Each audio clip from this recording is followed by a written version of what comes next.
প্রধানমন্ত্রী এর প্রতিবাদ জানায় এবং নিন্দা জানায়।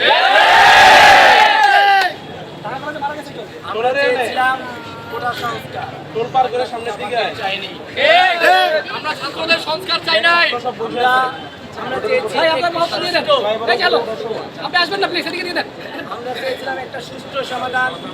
আমরা মহামান্য রাষ্ট্রপতির কাছে কোটা আন্দোলনের সমন্বয় যারা ছিলেন তারা স্মারকলিপি দিয়েছেন। ইতিমধ্যে আপনার মিডিয়া যারা আছেন তারা দেখেছেন। কিন্তু মহামান্য রাষ্ট্রপতি সহ সরকারের যে কর্মকর্তা এটা কোনো ব্যবস্থা নেয়নি, সাধারণ শিক্ষার্থীদের জন্য কোনো আলোচনা করেনি। না করে কি করেছে, প্রধানমন্ত্রী ছাত্রলীগ যুবলীগ সহ তাদের সংগঠনগুলোকে লিলিয়ে দিয়েছে। আপনারা দেখেছেন গতকাল রাতে ঢাকা বিশ্ববিদ্যালয়, জগন্নাথ বিশ্ববিদ্যালয়, জাহাঙ্গীরনগর বিশ্ববিদ্যালয়, কুমিল্লা বিশ্ববিদ্যালয়, চট্টগ্রাম বিশ্ববিদ্যালয়, ইডেন কলেজ সহ সারা দেশে যত ন্যাশনাল, প্রাইভেট এবং পাবলিক ইউনিভার্সিটি ছিল কী পরিমাণ হামলা করেছে।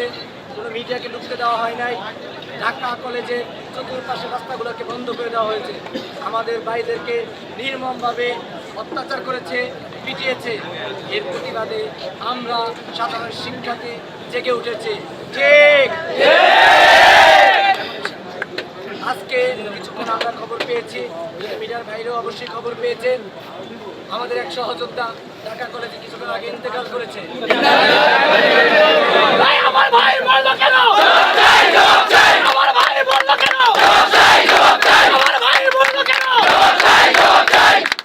আমরা আবার খবর পেয়েছি রংপুর বিশ্ববিদ্যালয়ে একজন মারা গেছে। তাহলে একটা বৈষম্য, জাতিগত বিদ্বেষ কেন সৃষ্টি করলো প্রধানমন্ত্রী? আমার এদেশের সাধারণ মানুষ, মুক্তিযোদ্ধা, শ্রমিক, কৃষক সহ ছাত্রলীগের কাছে একই দাবি। কেন এই বৈষম্য সৃষ্টি করছেন আপনারা? আপনারা কি শিওর দিতে পারেন আজকে যারা ছাত্রলীগ করছেন, যুবলীগ করছেন, আগামী দিন কোঠার মধ্যে আপনাদের চাকরি হবে? ইতিহাস আছে দেশে কোঠার নামে যেটা হচ্ছে বৈষম্য সৃষ্টি হচ্ছে। ৭১-এ ৫২তে জমি রাখা যায়নি, ৬৯তে জমি রাখা যায়নি, ৬৬তে জমি রাখা যায়নি। ১৮-তে মাননীয় প্রধানমন্ত্রী যেই কথা বলেছে যে কোঠা যদি সাধারণ শিক্ষার্থীর দাবি হয় কোঠাই থাকবে না।